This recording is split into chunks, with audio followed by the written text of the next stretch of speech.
Мне, как инвестору в Казахстане, очень комфортно.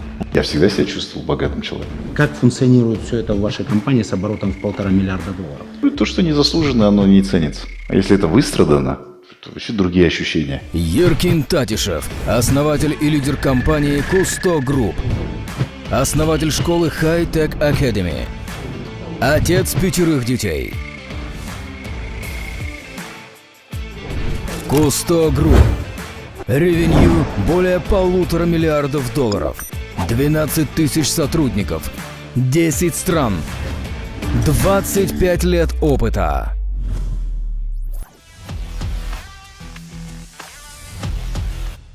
Еркин Татишев. В проекте Big Money нужно определиться со статусом. Место в Forbes, оборот компании, количество работающих людей. Да, есть место в Forbes. Сейчас даже не знаю. 22-е. Да, оборот Кусто Групп более $1,5 миллиарда. Плюс у нас еще есть несколько направлений других, которые не совсем Кусто Групп. Обороты там, если суммарно брать, за 2 миллиарда выходят, тогда получается около больше 12 тысяч сотрудников, 10 стран присутствия, где-то активного работы, инвестиций, команд. 25 лет опыта, наверное. 5 детей. Еркин, важен опыт в развивающейся экономике Вьетнама. Я знаю, что ваша компания делает акцент мы на начали эту в свое страну. время с Казахстана, понятно, родом, потом перешли работать в Россию, Украину, на вашу родину, в Грузии активно работаем. Потом мы перешли в Юго-Восточную Азию, да, на Сингапур, Вьетнам.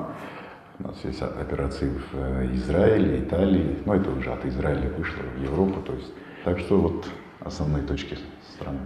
Самый главный вопрос фактически у бизнеса – как масштабироваться. Каким образом такой оборот компании, разные страны, разные направления, разные индустрии? Сегодня об этом говорил, да, операционная система, все должно быть для масштабирования. Качественные люди, хорошая команда, ну и желание. Хорошая команда. У меня есть инсайдерская информация небольшая о том, как вы принимаете людей на работу. Если я правильно услышал, то вы принимаете на работу людей, с которыми комфортно. Ну, с токсичным человеком, с кем некомфортно, с кем нет желания встречаться каждый день, ну какой смысл работать? Просто нет смысла. А если он специалист? Если он специалист, эксперт, конечно, на каком-то этапе может помочь, но это в длинную не работает все равно. Да? То есть испортит атмосферу, еще что-то. То есть принесет в итоге больше проблем. Я всегда больше за энтузиастов с хорошим характером, с хорошими ценностями. Но это ты в процессе узнаешь. А так в целом, да, базово. Хороший человек, говорят, не профессия, на самом деле это ключевая профессия. Уважаем же себя и друг друга, что это должен быть умный девушка, парень. И они обязательно станут специалистами, экспертами. Тем более сейчас есть вот ваши университеты, есть много чего, где быстро учиться. И потом практика. Человек, который умный и практикуется каждый день, обязательно станет экспертом. Вопрос усердия и количества часов. А вот вопрос операций в разных индустриях. Это вопрос экспертизы вас как CEO компании, ну, глобальной компании. То есть каким образом удается переключаться из, в общем-то, не пересекающихся между собой индустрий и рынками? Ну, то есть где Вьетнам и где Израиль, в смысле рынка. Но, тем не менее, ежедневно в операционном режиме вы же этим процессом управляете? Ну, ежедневно нет. У меня принцип бизнеса, у нас горизонтальная система, у нас есть свой глобальный совет директоров, есть горизонтальная система. И у нас есть такой принцип competence on site, да, то есть каждая команда автономно сформирована, полноценно, с видением, с бюджетом, с 5-летним планом, там, 2-летним бюджетом. Между собой не координируются команды? Только на уровне борда? Нет, между собой мы приветствуем все горизонтальные связи, обмен людьми, знаниями, knowledge, да, опытом. Мы часто встречаемся, мы делаем советы директоров в разных странах для этого. И когда мы едем, все узнают, кто чем занимается, как решает проблемы. Между собой у них большое общение. Так нет у нас кросс-субсидирования, нет, это все как бы equity от акционеров, потом они начинают работать и используют другие формы ресурсов. Поэтому в этом плане мы за flat management, да, такой. У меня и головная компания, там это я, мои несколько партнеров, да, и в разных, мы сидим просто, разговариваем, потом ездим много, да, там небольшая группа аналитиков на текущие вот это операционные репорты, да, там текущие вопросы, там это буквально несколько человек. Так что формально, то есть голова должна быть маленькая, как у человека, да, тело крепким, и хорошая должна быть инфраструктура у каждого бизнеса. Я это вот повторяю, сегодня говорил, что люди, часто малый и средний бизнес как-то не фокусируются, все идет за ростом, за глобальностью, за масштабированием, и забывают, что нужно кости строить.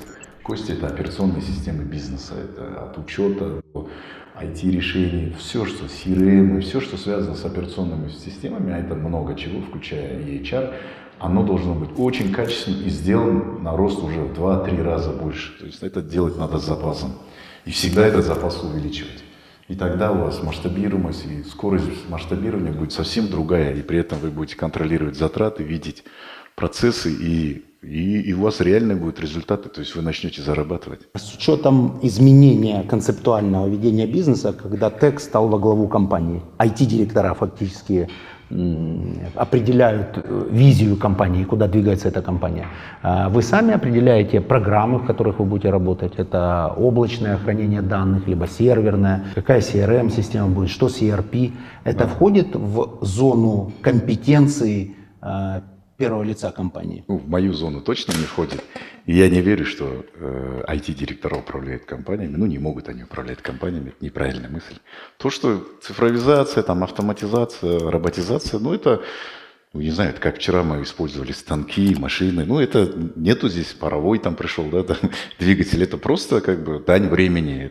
Это надо делать и все. Это просто часть бизнеса, чтобы быть эффективным, чтобы обгонять конкурентов, быть на шаг впереди. Здесь нету ничего такого. В вашем понимании не IT сейчас руководит? Не IT визию выстраивает? Нет. Бизнесом руководит руководитель, бизнесом руководит предприниматель, конечно. А ему нужно быть частично IT-директором сейчас, исходя из новых он должен быть, стандартов? Он может не разбираться в деталях, да, то есть там, как я там, может, не понимаю детали, но я хорошо понимаю эти принципы. То есть и почему, и зачем, и какой продукт тебе нужен, да, то есть какое решение. А каким образом, если нет специального образования, если вы не айтишник, то есть каким образом? Это процесс обучения? Это процесс экспертизы в момент менеджмента? Нет, каким на самом образом деле, вы знания получили? Это же вопрос очень простой. Для чего тебе нужно вот эти IT-решения или цифровизация, или автоматизация? Что на выходе? Вот первый вопрос, если определиться, что у тебя на выходе, а определиться, что внутри, уже с помощью экспертов гораздо проще. Когда они знают, что ты от них хочешь, гораздо они тебе предложат там вариации решения от твоего бюджета, да, скорости, имплементации вот этих всех вещей. Уже вопрос технических ответов. Но если у тебя есть четкое видение, что тебе надо, дальше легче. Поэтому компания должна просто сформировать четкое понимание, какая система, почему. Не делать ради того, что вот сосед делает или та компания делает, и мы тоже, вот они ERP, и мы ERP. Надо спросить, зачем тебе ERP, какая ERP, почему, какая система, зачем. Очень честно об этом поговорить внутри компании, это, посоветоваться с экспертами, а уже и сформировать такое некое, то, что называется, техзадание конкретное, четкое. И тогда дальше это дело техники, как это все, какую брать, что, да, там кто-то Toyota выбирает, кто-то Mercedes. Это уже как бы уже по ощущениям и твоего бюджета, и скорости. Привет. Всем привет. Здравствуйте, друзья. Всем привет. Учиться никому не рано и никогда не поздно. До встречи в Big Money университете.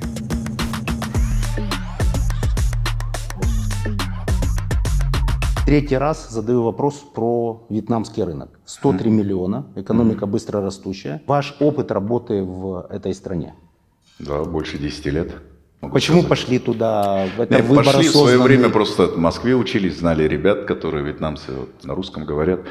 И поэтому так и как раз... Это ваши одногруппники? Кто? Не совсем одногруппники, но вот по Москве, да, такие знакомые, там по работе, Москва, вот, то есть... Был контакт? Мы работали в России, да, и потом через контакт. И потом приехали, и в принципе это такая же бывшая социалистическая республика, просто находилась в тот момент, там, скажем, на какие-то годы позади, допустим, как развился тогда постсоюзный, да, там Россия, Украина, Казахстан. Но они очень быстро догоняют, у них скорость изменений очень большая. Там, что есть сильное, это вот 100-миллионное население, и у них, конечно, вот, допустим, чтобы вы знали, 70% до сих пор живет в сельской местности, 30% только в городах. То есть у них только началась вот эта урбанизация. То есть как минимум 50/50 должно быть, да, вот хотя бы чтобы до нашего уровня даже, там, как в Казахстане. Это, представьте, должно переехать 20 миллионов человек в города. То есть какой спрос на все, что связано с городской житель, честно говоря, только тратит. Ну, то есть сельский житель – это очень низкотратный житель, ну, обычно живет на своем хозяйстве, а все затраты начинаются с городских жителей, и поэтому урбанизация – ключевой фактор роста экономики. И плюс, конечно, у них там, ну, у них такая более китайская модель, да, есть компартия, очень стабильная власть, да, то есть вот эти вещи, да, есть свои там плюсы и минусы, как в любой стране, но, конечно, вот Вьетнам нас очень радует, точки зрения, как он быстро меняется, какая скорость изменений, насколько они неплохо построили финансовую систему, сильные банки. Сейчас достаточно банковская система, в смысле ставки, да, когда-то тоже они были 20 годовых в их донках, но сейчас это нормальный, там 6-7 годовых, то есть это рабочий процесс, банки активно предлагаются, много компаний, развитие, в принципе, ну и дух такой у вьетнамцев предпринимательский. Там каждый вьетнамец предприниматель, там под всеми домами, в любом жилье, у них обязательно первый этаж, это какая-то что-то мастерская, магазин, что-то продают, что-то делают, сервис там, это вот это. То есть, может быть, где-то сервис еще хромает, как отношения, но они молодцы в этом плане, очень предпринимательские. У нас там два направления сейчас основных, лидирующая такая номер один компания в области гражданского и технического строительства, это Катекон Групп, это большая компания, там несколько тысяч человек, инженеров, да, там большие обороты, такая серьезная компания, чемпион рынка. И у нас есть вот Kusto Home, проекты в области девелопмента, да, тоже мы уже за эти годы и руку набили, у нас очень хороший бренд, выше рынка продаем на 10, 20, 30%, так сопоставимые проекты, потому что доверяют, знают. Это таких сейчас два основных направления, но просто так как это отрасли очень емкие, там вокруг начинают разного рода бизнесы, да, там и стройматериалы, и то. То есть вы строите экосистему там? Мы хотим построить полноценную экосистему вот в области, то, что я поэтому сказал, урбанизация нас привлекает, вот рынок, то, что 20 миллионов в следующие минимум 10 лет, они будут передвигаться в город, а те, кто городские жители, они богатеют и улучшают свои, да, там, кто жил в таких квартирах, переходит в такие квартиры, кто жил там в эконом-классе, уходит в бизнес-класс. И еще во Вьетнаме, что очень интересно, и вот в предпринимательском плане, если вьетнамец становится успешным как предприниматель, очень быстро богатеет. Вот прям раз, и он уже миллионер. Масштаб рынка. Если там какая-то франшиза сработала, ресторан оказался успешный, там 5-10 ресторанов, мы на наших глазах, наши клиенты, ребята, просто вот вчера ты его встречал, и он еще мог в тапочках ходить, да, такой, только-только думает, как ресторан, там какая-то небольшая, бамс, смотришь, 5 лет, и ты уже парень на байбахах, то есть там покупает у нас 5 квартир. Или на майбахе в тапочках? Не, это не важно, это их уже, у них Нет, есть я хочу понять культуру. своя культура. Нет, у них своя культура, и они, конечно, проходят там все этапы капитализма, понимания, да, там, в целом. Но в Азии к богатству относятся хорошо. У них вообще принято, если ты богатый человек, ты должен это демонстрировать, поэтому они покупают золотые вещи, дорогие машины, дорогие квартиры, даже мебель очень дорогая. Для них это показатель, даже я бы не сказал статуса, это просто как привлечение удачи. То есть они не стесняются быть богатыми. А если бы не было ваших знакомых университетских, вы бы тем людям, которые смотрят нашу передачу, рекомендовали бы инвестировать во вьетнамскую экономику Да, сейчас? конечно. Да, там сейчас много англоговорящих, какие-то еще остались остатки русскоговорящих. На самом деле сейчас у всех англоговорящая молодежь, там очень образованная, поэтому пробовать надо, пусть попробуют. То есть вопрос, насколько они уверены, что я вот сразу сказал, что там много предпринимателей, и они твой продукт скопируют, узнают, сделают лучше. Они вьетнамцы, они как вьетнамцы многие вещи сделают, понятно, как локальные лучше, да, какие-то вещи. Поэтому у тебя должно быть какое-то преимущество. То есть ты должен идти туда с чем-то, что ты считаешь, что ты очень силен в этом. И если считаешь, пожалуйста, попробуй. О рынке Казахстана, что касается инвестиционных возможностей и перспектив. Вы можете сравнить рынок Казахстана с рынком Вьетнама? Разные рынки, и у нас 18 миллионов человек, у них 100, они находятся в фазе вот этого роста. Мы чуть-чуть в ловушке средних доходов, да, 10 тысяч долларов на человека. Это такой для каждой страны, кто в эту зону попадает, застой начинается. То есть для следующего прорыва нужна экономика человеческого капитала. То есть ты ресурсную базовую экономику потребления ты уже заполнил. Следующий этап ты должен переломить образование, ты должен переломить все остальные другие ценности. У нас, допустим, я и на уровне правительства очень серьезный вопрос поднимаем, у нас очень сложная стала регуляция. Без вариантов бюрократы каждый день будут производить новые регуляции. Это их работа. За это они получают зарплату, и они будут каждый день рожать новые нормы, законы. И понятно, что это все снижает инвестиционную привлекательность. Это без вариантов, что больше бюрократии, меньше инвестиций. Это закон. Экономики разные. У нас есть преимущество, допустим, понятно, что у нас народу в 5 раз меньше, чем во Вьетнаме, земли больше в 20 раз, да, то есть другие расклады, да, есть другие ресурсы. Уровень урбанизации в Казахстане?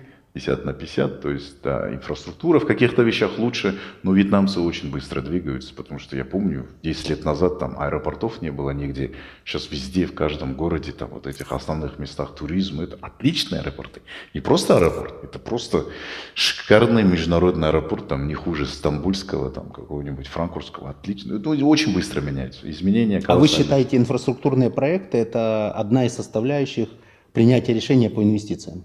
И без инфраструктуры очень сложно что-то, допустим, не знаю, там инвестировать в недропользование в Казахстане, в Монголии. Конечно, вопрос сразу Казахстан, потому что в Монголии нет инфраструктуры, нету дорог, электричества, нету железной дороги. Ну, просто не развито, да. То есть, и, да, у тебя может быть отличное месторождение, но вот эта инфраструктура тебе будет стоить столько времени и денег, что это нереально. В Казахстане, понятно, за счет Советского Союза, 30 лет развития, во многих местах там есть, да, дороги, электричество заведено. Это вот базовая инфраструктура для страны, конечно, вот как и для компании. Если инфраструктура тоже должна развиваться на 5-10 лет, опережать развитие экономики. Вьетнам показывает сейчас даже в кризисные эти годы 6-7% роста ежегодно, последние 10 лет. Но в мире мало таких экономик. У меня есть опыт инвестирования в казахскую экономику, и я считаю отношение к внешнему инвестору, во всяком случае, к внешнему инвестору, очень таким качественным, внимательным. Мне, как инвестору в Казахстане, очень комфортно. Если у меня возникают какие-либо вопросы, это в полном понимании такое сотрудничество бизнеса и власти по преодолению каких-либо вопросов, которые возникают. Причем очень быстрая реакция, то, что я вижу. То, что касается вас, вы внутренний инвестор в Казахстане, есть ли разница того описания, которое вот сейчас вы услышали от меня, как от внешнего инвестора? То есть как внутреннему инвестору работается в Казахстане? Не, мы-то, конечно, если вам комфортно, и мы умеем еще лучше работать, да, в этом плане, мы же свои, на своей земле. И мы, конечно, вот эти все регуляции умеем быстро принимать, решать, да, там. Я говорю как о принципе.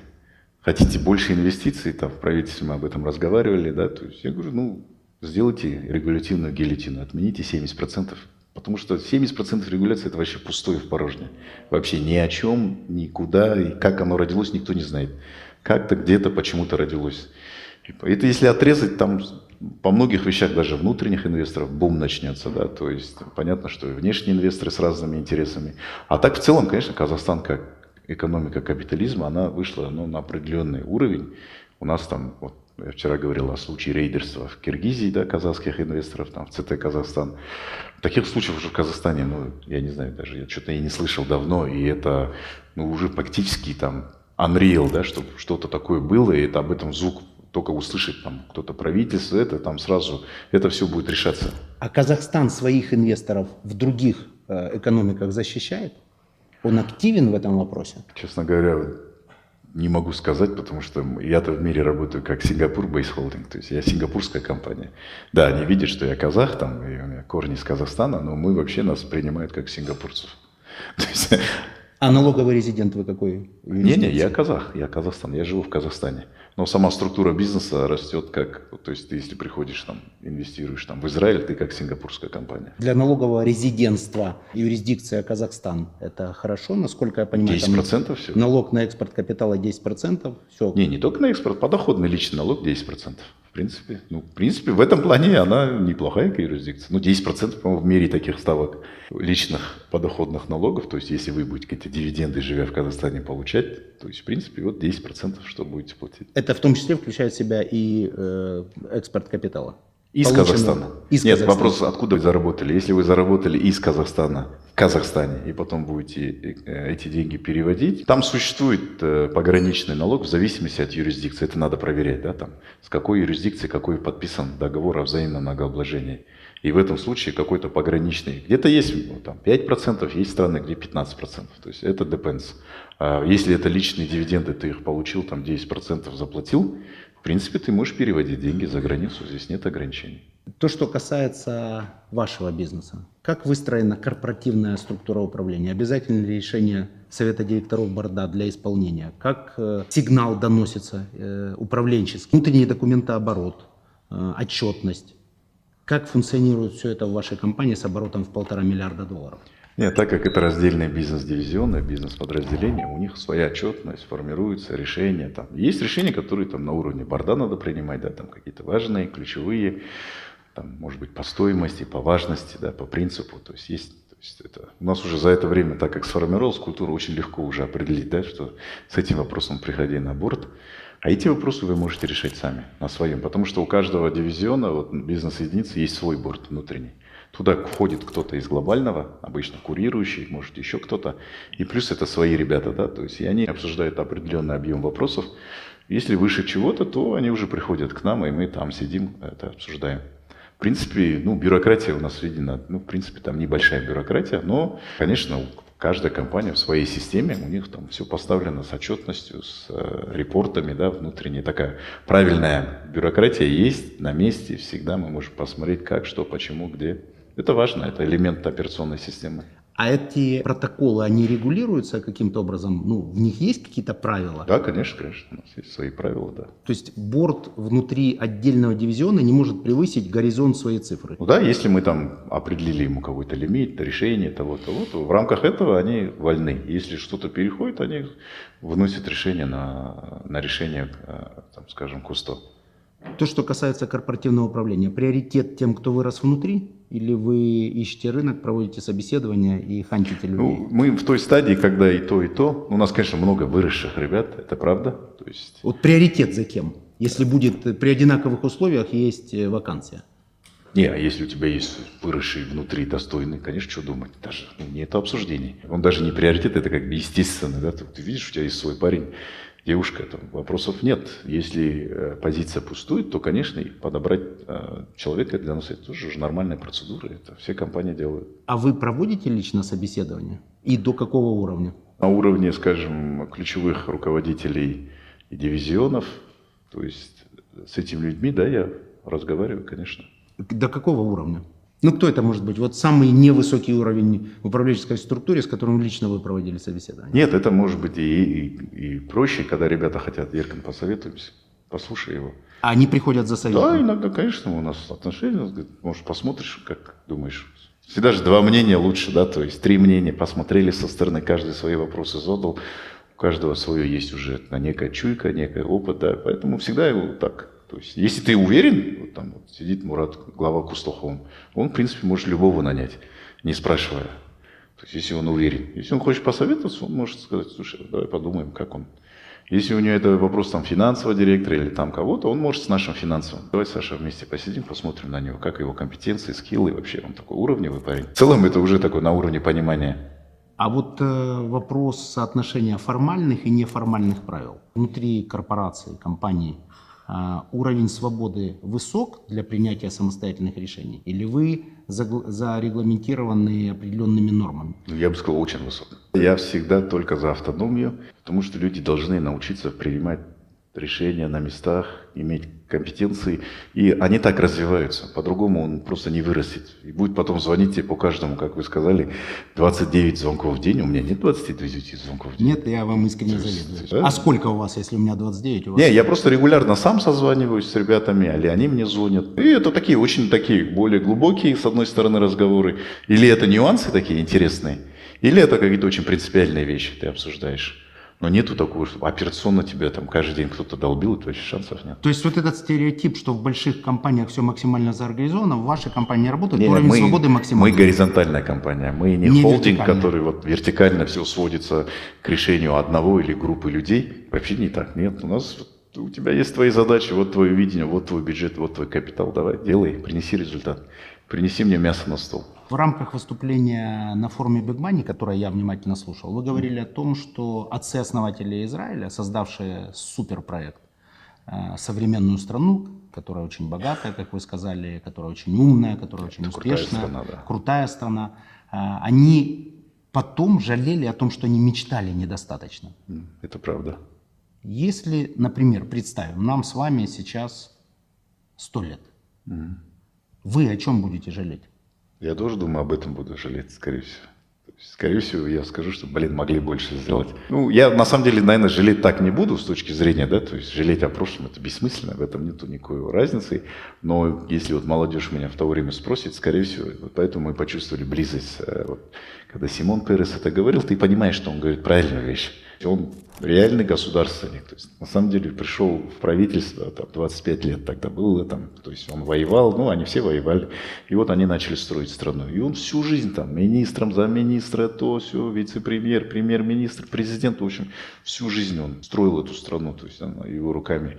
И, конечно, там Ицхак Рабин, это целая группа, это тоже команда большая такая, Dream Team, да, своя. И этот человек тебе говорит: слушай, блин, можно было еще круче, оказывается, можно. Это отличный месседж самому себе. Вот я когда это услышал, я сказал: блин, конечно. То есть я поэтому и там даже какие-то вещи пересмотрел, и мы занялись там трансформацией агроиндустрии Казахстана, развернуть ее, да, то есть это задача на 200 миллионов гектар, да. Я не говорю, что это я буду делать все. Нет, это не так. Но мы строим всю так, чтобы все включились в эту игру. Очень высокий проект, то есть ты общаешься каждый день с министрами, с премьером, да, как это сделать с самыми крутыми компаниями, как Tyson Food, Walmart. Это номер 1 игроки в мире. Такие первые. Ты с ними общаешься об этом, как все это конструировать, построить, сделать правильно, пошагово. И вот это в том числе пришло и вот от той месседжа, когда я такой: Dream Peak, действительно, а что это? Жизнь одна. Давайте. И это ты так потом смотришь, да, можем так, да, почему нет? Надо оставить это. То есть другой уровень возбуждения, другой уровень вовлечения становится лично. И нам тоже нужна внутренняя такая, знаете, энергия полета, да, не так, что вот, конечно, сейчас вот ребята все говорят: спасибо, это, инсайты, да, там многого добились, и вот наши цифры как-то это всех смущают, или там это вдохновляют. Но на самом деле для себя ты же тот же 25-летний, озорной, готовый подраться на улице пацан, который такой хочет тоже своих эвересты, хочет идти туда, то есть, а не просто там пожинать плоды и там смотреть на что сделал и забыл. В кендо есть правило, что нанес отличный удар, забудь сразу о нем, готовься к следующему. То есть, Как и пропустил. То есть, да, и как и пропустить, сразу обнулиться и идти. Это приятно так вспомнить, вот так иногда поговорить, может, с молодежью или там какие-то там за бокалом вина вспомнить старое, посмеяться. А в целом, конечно, тебе волнует, что в будущем. Не волнует, а хочешь, какое будущее ты строишь. И поэтому ты должен себе, если ты крутой парень, задавать крутые цели. На форуме ваша группа выделялась эстетикой внешней и максимальной, кстати, вовлеченностью. Это ваш бизнес-клуб? Не, это не мой бизнес-клуб, это бизнес-клуб сообщества. Оно состоит из сейчас 140 членов. Вот Лейла Кайназарова, она руководитель и основатель, идейный вдохновитель этого клуба. Они меня пригласили, такой, как большая ответственность, честь, быть старшим ментором, партнером в клубе. Вот это предпринимательское движение, чтобы мы же, как бы ты и я одной крови, мы предприниматели, каждый день берем риски, думаем, стараемся, плачем, идем вперед. Нам есть чем делиться. Мы живем, неважно, кто чем занимается, на каком уровне. То есть не важно, что у кого-то 1,5 миллиарда долларов оборота, а у кого-то 100 тысяч? Вообще не важно. Ты Для же вас решаешь, это не принципиально. какие же у вас месячный ребенок или 20-летний. Для родителей есть большая разница. Месячный просто требует много внимания, но у 20-летнего и проблемы другого уровня. То есть этот-то хоть в руках, а этот ты не знаешь где и как он живет, что он делает. Но он на самом деле для родителей это одинаковое ощущение. Я им скажу даже больше, что частный предприниматель, который делает, вот, не знаю, какой-то свой ресторан или вот сервис, он работает гораздо больше нас с вами. У нас есть время, у нас есть команда, у нас есть ресурсы, которые мы можем что-то, какие-то компетенции купить за счет партнеров, еще что-то. Да. У них этого нет, они это строят, они пашут сумасшедшие. Ну и владелец даже небольшого бизнеса ближе к нам, потому что он каждый день принимает решения, за которые несет персональную ответственность. Это наши братья, сестры, я их так воспринимаю. Поддерживаю такую формулировку. Последний вопрос, и перейдем к вопросам из зала. Бокал вина, а религия позволяет? Я вообще тенгрянец. Такой суфийский ислам у меня, поэтому я очень свободный человек. Я и хамон люблю. И сало, и украинское тоже. Позволяет? Позволяю, конечно. Какая удобная религия? Это чувство свободы. Я свободный человек.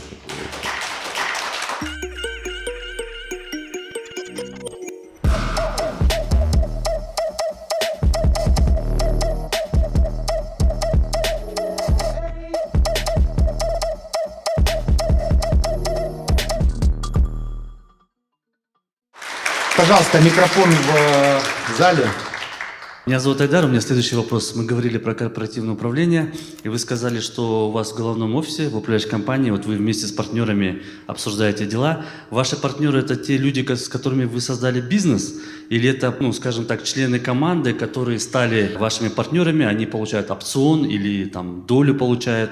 Кто эти люди и вот как они с вами партнерствуют, на каких условиях? Есть ребята, с кем мы начинали бизнес, есть ребята, которые к нам пришли в дороге и доказали, что они достойны партнерства. Это оба варианта. Стандартные такие практики, они у нас есть. Это мы тоже учимся у мира, смотрим, какая лучшая практика таких вещей. Но в целом это и те, кто вырос и смог доказать и вырасти, да, до уровня. То есть важно же, что ты тоже должен быть. Если у тебя бизнес на миллиард, ты сам должен быть чуть-чуть уровневый, да, на миллиард. Ты не можешь быть, оставаться на уровне МЧП, да, там, ну, не можешь просто, непозволительно. Вообще лучше быть круче своего бизнеса, всегда быть круче, на голову. Тогда и бизнес будет расти за тобой. И те партнеры есть, которые позже присоединились, пришли и как бы доказали свое дело, и все, нормально. И есть вообще молодые ребята, которые выросли за 20 лет с нами и стали очень крутыми ребятами.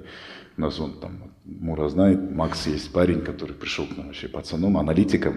Сейчас он руководитель крупнейшей компании в Израиле, там у него 800 человек, и он один из лучших SEO Израиля признан. Это ваша компания? Это наш пацан, казах. Нет, компания ваша? Да, компания наша, но он это доказал за последние 5 лет на Израиле. У него, кроме одного казаха, там все остальные израильтяне. И он показал качество, в том числе нашего менеджмента, нашей школы. И он обычно выпускник нархоза. И у нас есть принцип, каждый можете стать. Докажите, покажите. Все. Когда вы принесете мясо, его легко разделить. То есть, да, давайте делить мясо, которое мы заработали, которое мы принесли, ту добавленную стоимость. Доля или опцион? Нет, в конце концов, любой опцион превращается в долю. Опцион и доля отличается, это долгосрочность, да. Опцион – это привязка к тому, чтобы ты 10 лет показал результат, и ты говоришь, твой опцион автоматически становится частью, ты становишься частью бизнеса. А вот немного разовью этот вопрос, он, кстати, важен в том числе и для моего бизнеса. А вот как бороться с тем, что топ-менеджер, имеющий опцион, очень часто долей рынка, чтобы показать, зафиксировать свою эффективность, травмирует маржу? В целом, в направлении. Вы же, когда на бизнес смотрите, вы же не смотрите по одной скорости, да, то есть, ну, по одной марже. Вы смотрите комплексно. Бывает по-разному. Я имею в виду ваши опционы, ваши KPI для них, они годичные, 3-летние, 5-летние, 10-летние. И что будет, если человек не выполнил эти задачи? Вы с ним прощаетесь? И имеет ли он право тогда на опцион? Мало людей уходят обычно, да, на уровне таком еще вообще не уходили. То есть нет людей, которые покинули компанию? Ну, из ключевых не было, да, то есть какие-то отходят, которые, вот мы, я помню, начинали, там, старше были. Ну, они отходят, потому что там где-то не выросли или еще что-то бывает. Но в целом ключевые ребята, нет, ну, если ты делаешь, зарабатываешь, вам интересно вместе, вы друзья, что дальше не покорять мир. Но при этом не думайте, что это прям семейная идиллия. Ну, как бы каждая семья есть, нет семейных идиллий. У вас бывают и тяжелые утра, и тяжелые вечера. И это нормально, это жизнь. Близких людей жизнь, она всегда полна чуть-чуть всяких. Но если вы грамотные, профессионалы, уважающие себя, то все остальное, это, и у вас есть дружба, то это очень... А так, конечно, у нас и нервы, и эмоции тоже бывают. Люди. А лучше бизнес, основанный на дружбе, или дружба, основанная на бизнесе?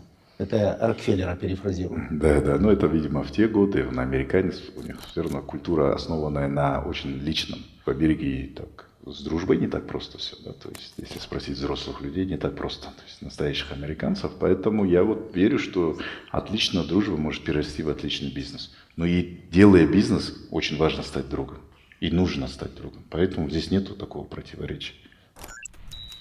Круто. Пожалуйста, вопросы. Как вы думаете, женщина в бизнесе может добиваться таких же успехов ровно как мужчина? Конечно. Не то, что думаю, я уверен в этом. Просто вопрос, надо ли этого. Потому что у женщины есть очень такая большая, которой нет у мужчины, вот, да, у нее есть очень большая вещь, как семья. Ну и мужчина есть, я имею в виду, она рожает, у нее есть вот это каждодневное внимание к растущему ребенку. То есть я имею право и уехать на 2 недели, и там по 6 месяцев в году быть в командировках, да, там это. Жена бы так не смогла, просто потому что 5 детей, родителей в доме, да, то есть вот эта личная ответственность, а без такой материнской любви и ребенок не растет. Отец ты можешь там, он знает, что он есть, а материнская любовь, ты приезжаешь, но у тебя вот это каждодневное сопровождение гораздо менее нужно, оно желательно, но не есть must. У женщин, к сожалению, есть это очень важная вещь, и обычно вот это очень большой конфликт, в конце концов он приходит. А так женщины очень крутые, они могут ровно все то же, что могут мужчины, здесь вообще нет ограничений. Вопрос вы должны сделать, потому что на определенный момент эти две дороги начнут конфликтовать с собой. Это безусловно, это просто так заложено. Ребенка 9 месяцев выносишь, 3 года только его на ноги поднимаешь. И еще при этом там завоевывать, это тяжело. Это все очень такой, очень конфликтно. И потом нервная система у женщины не является такой.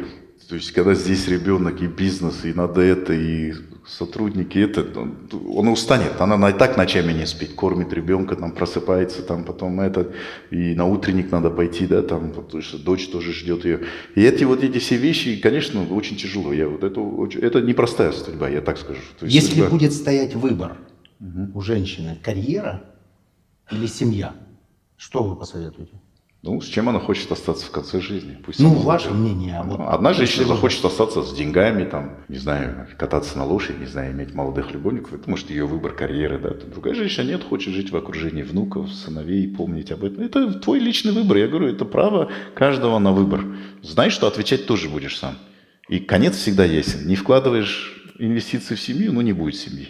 Не вкладываешь в карьеру, не будет карьеры. Это так просто. То есть совместить до какого-то этапа можно. Кто-то сможет, то есть кто-то, видимо, очень, очень успешен, но обычно даже по государственным руководителям, Ангела Меркель, да, там, детей нет, да. Не просто же так. То есть она очень крутой руководитель, наверное, один из лучших за последние 20 лет там, в мире. Ну вот цена ее, это вот то, что она и муж. Она, это честный ее выбор, я думаю, был когда-то сделан, сказал, я вот буду, вот останусь в истории страны, но не в истории семьи. Но есть пример Татьяны Бакальчук, например, Wildberries. Это мультимиллиардер, женщина, которая построила свой бизнес фактически с нуля, и у нее 5 детей. Причем Отлично. ребенок 5 родился, может быть, месяц назад. Ну, я говорю, что... И она продолжает руководить бизнесом. То есть все-таки эти протоколы совместимы. Конечно, вы можете создать. Вопрос, я говорю, насколько она мощная, видимо, очень женщина с очень сильной системой, да. Потому что если очень большая нагрузка, да, ты можешь быть очень силен, но что-то может треснуть здоровье. Поэтому я не знаю, вы должны оценивать силу своей личности, силу своего физического организма, умение это все выстроить, поставить и выдержать, то есть эту нагрузку. Сможете, пожалуйста. Есть спортсменки, которые там рожают и через месяц выходят на соревнования, а через там, полгода выигрывают Олимпийские игры. И такие были примеры. Женщина может многое. Вопрос цены вопроса. В рамках Big Money много раз, беседуя с женщинами, всегда удивлялся. У меня, кстати, эти интервью не получаются, потому что попадаю под очарование женское. У меня не удается задавать там острые вопросы. Я всегда честно аудитории говорю, что, ребята, женские интервью у меня проходят хуже. В меньшей степени я такой интервьюер по бизнесу. Да? Меня интересует как раз, каким образом женщина, являясь успешным предпринимателем, имеет успешную семью и выглядит красиво, хорошо, свежо и уверенно в себе. Вот это всегда меня интересовало.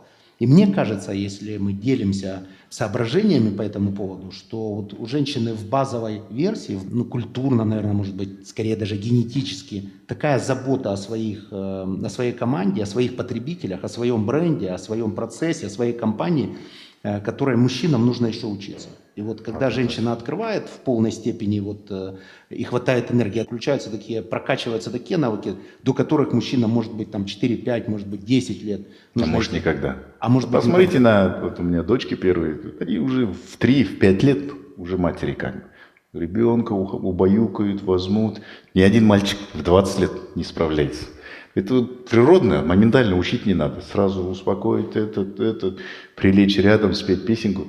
То есть это природная функция, которая является бешеной конкурентоспособностью. А успешными могут. У меня жена такая, у нее бизнес свой. Просто она не ставит каких-то задач заработать там миллиарды, да, там столько. Она делает для удовольствия. Но ей нужен свой мир. Но это вы есть, поэтому не ставит задачи. Не было бы... Нет, она себе не ставит задачи. Не хочет, она говорит, ты завоевывай, зарабатывай, а я буду в удовольствии это делать, но у нее свой мир есть.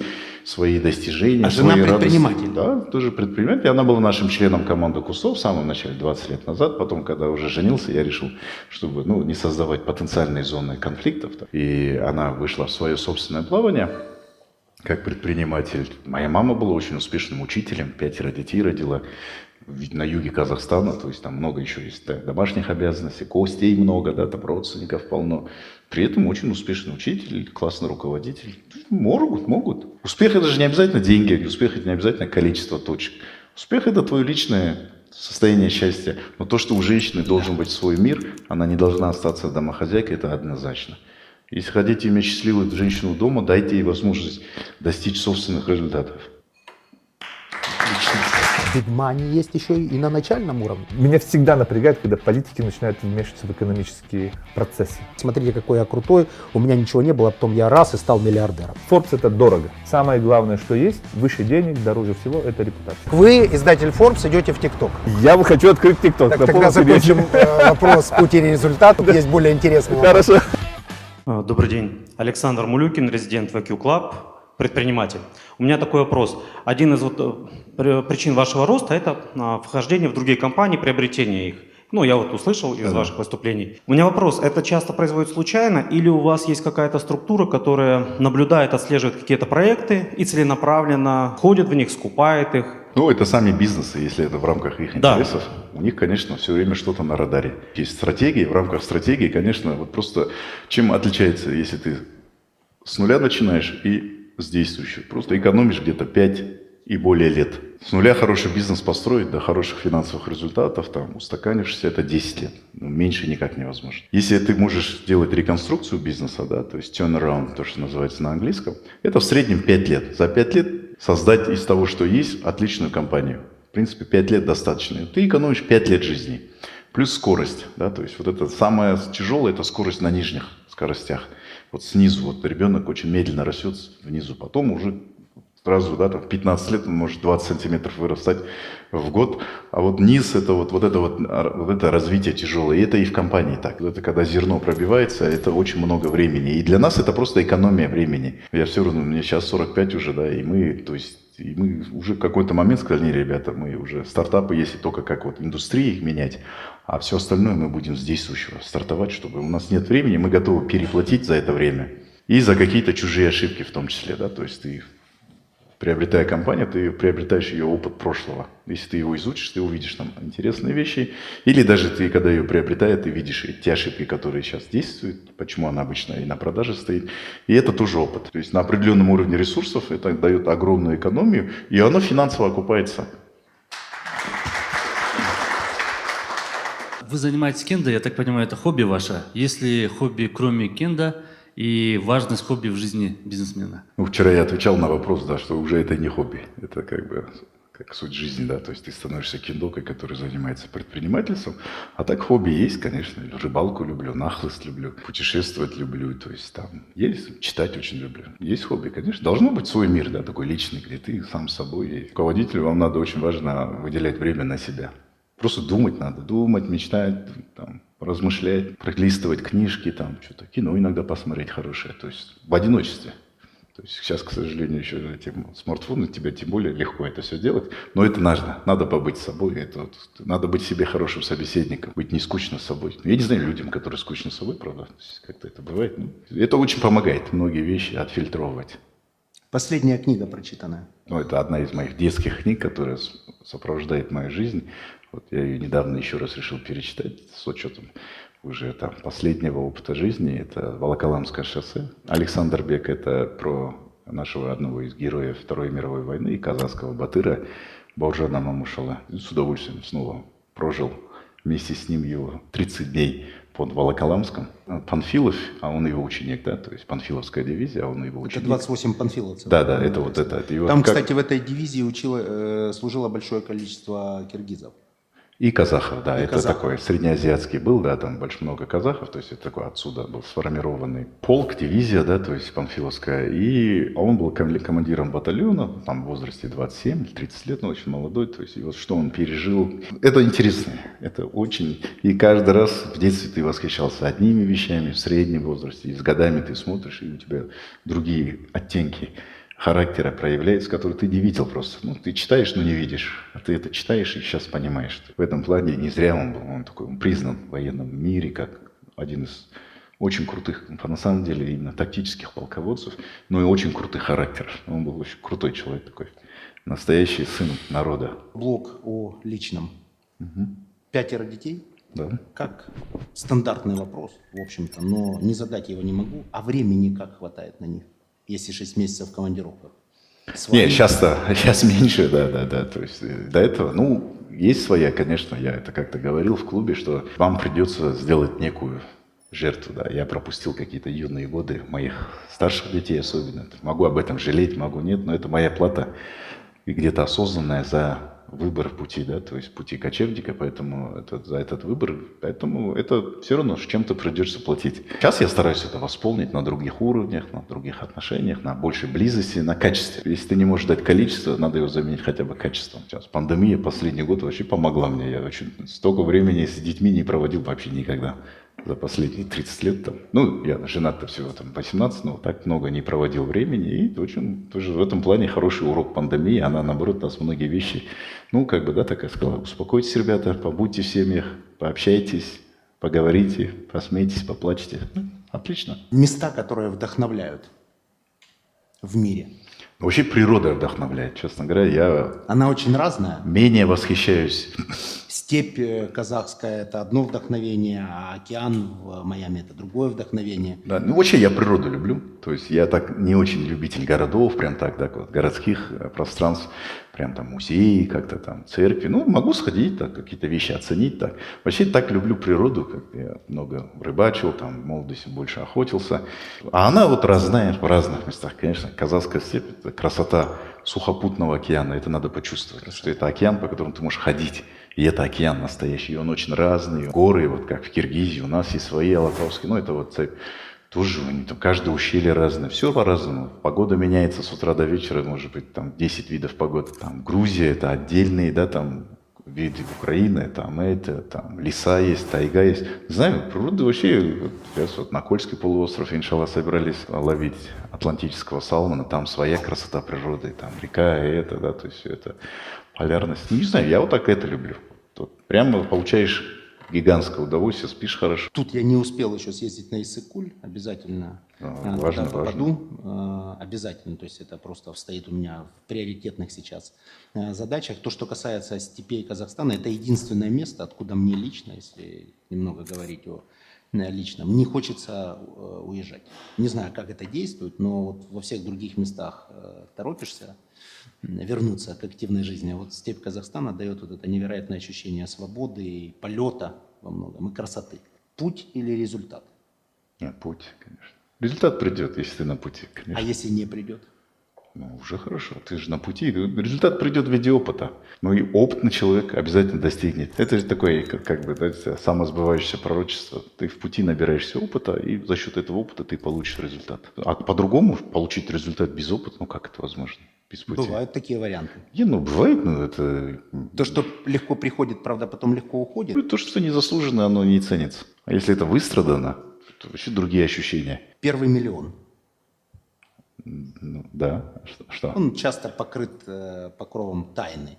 Нет, у меня ничего такого. Мы выкупили то, чем я управлял в кризис, потом акционеры решили продать.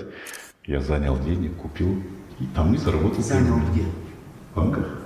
Банки. То есть на банковский кредит приобретен первый бизнес, который дал первый миллион. Нет, мы выплачивали долги, формально ты заработал и начал гасить долги, да, то есть поэтому потом какие-то деньги там распределили на каком-то там втором, третьем году, что-то такое.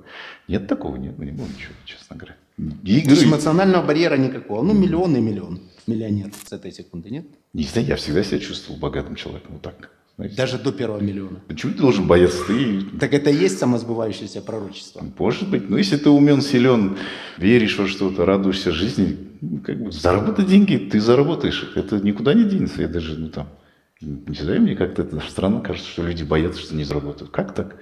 Если ты умен, читаешь, знакомишься, ищешь жизнь, смотришь вокруг, обязательно заработаешь. Какие проблемы? Жизнь все дает. Вокруг нас вообще сплошной капитализм сейчас. Ну, он весь о деньгах. Зарабатывай не хочу назвать. У нас сегодня нестандартная форма подачи Big Money. Мы с вами в Бишкеке, вы из Казахстана. Предприниматели, которые нас смотрят, тоже из разных стран. Но всех нас объединяет, как вы правильно сказали, фактически одна группа крови. Мы все инвесторы, каждый день инвестируем в свои бизнесы, энергию, время. И очень важно на таких мероприятиях делать десакрализацию крупных бизнесменов. То есть они не особенные, в них нет ничего того, чего нет во всех нас. Это очень важно. И судя по сегодняшним вопросам, тут есть и потенциальные ведущие Big Money, потому что очень острые вопросы в точку. Не, я бы назвал это в обе стороны. И десакрализация, и сакрализация. То есть и вы особенны, если я особенный. И в обратную, если вы не хотите это все десакрализировать, то пожалуйста. То есть и мы простые, и вы простые. На самом деле это в обе стороны работает. Каждый особенный. Каждый ребенок особенный. Каждый человек личность. Потому что нас сакрализируют не мы, это СМИ. Пишут, там что-то оценивают, что-то как-то придумывают. Какой-то сидит журналист 20-летний, что-то там напишет. Но я вам Люди этому подскажу, верят, даже если вы смешно. вдруг забыли, вы 22-й в Форбсе в Казахстане. На Да, всякий хорошо, случай. хорошо, ладно, буду помнить, буду помнить. Вы согласны с оценкой? Да, это 20-летнего все журналиста? смешно даже. Нет, конечно, все их оценки, они очень формальные. Мы закрытая группа, не публикуем отчеты, мы же не IPO, не это. То есть нас так, каких-то там общих у них есть какая-то формула, как-то оценивают. Поэтому я даже не вникаю в это вообще, по какому принципу они все это Первый делают. раз вижу участника списка Forbes, который отрицает это участие. Нет, я там, что отрицать то, что есть? Ну, в смысле, вот когда люди говорят Forbes, там что-то, скажем так, я свободен от влияния этих слов на себя. То есть вообще никакого не Это имеет. еще одна степень свободы. которую Конечно, мы если ты обсуждали. будешь на это реагировать, какое я место, как они считают, что делают, а как этот на меня смотрит. Хейтир вообще, это честно, смешной вопрос даже. Живешь своей жизнью, кто тебя смотрит, что оценит? Зачем тебе? Тебе важен ты сам, вот, твои близкие, твое дело, чем ты живешь, куда вы идете. Все остальное, это же вообще трата сплошное времени, энергии и эмоций вообще ни на что. Это позиция. Несколько слов подписчикам канала. Очень рад был быть вашим гостем, тем более, видите, в новом формате. Инновация уже случается. В новом месте, в Бишкеке, вот встретились в Украине с казах, в Киргизии. И это очень такое симптоматично, я думаю, что границы открыты. Люди открыты на самом деле. Мы открыты, видите. Вот. Евгений решил потратить свою жизнь на то, чтобы других открывать. И он, конечно, при этом полностью открывается сам. Ну, практически ногой, да, в своих мыслях, ощущениях, эмоциях. Ну, и мы, в принципе, тоже нам что скрываться. Берите, учитесь, делайте. Будьте также открытыми, также делитесь. Есть правило в кендо. Ты должен учиться и учить одновременно. И тогда твоя учеба станет еще лучше. И это вот как бы такое внутреннее. Поэтому если вы чему-то сейчас учитесь, учите кого-то еще, станьте кому-то вот, помогать. И тогда и вы многие вещи переосмыслите, пытаясь ему объяснить, пытаясь его научить. И неважно чему и как. Но это очень хороший такой круговорот студента, ученика и сенсея, ученика и учителя. Если вы сами будете участвовать, регулярно вот так вот перерождаться, это вообще отличная вещь. У вас многие вещи будете по-другому смотреть. Я постоянно учусь. И рад, что если вы захотели что-то услышать о моем опыте. И спасибо Евгению за это время. Я думаю, мы хорошие 2 дня потратили здесь. Стоп, снято. Спасибо. Спасибо.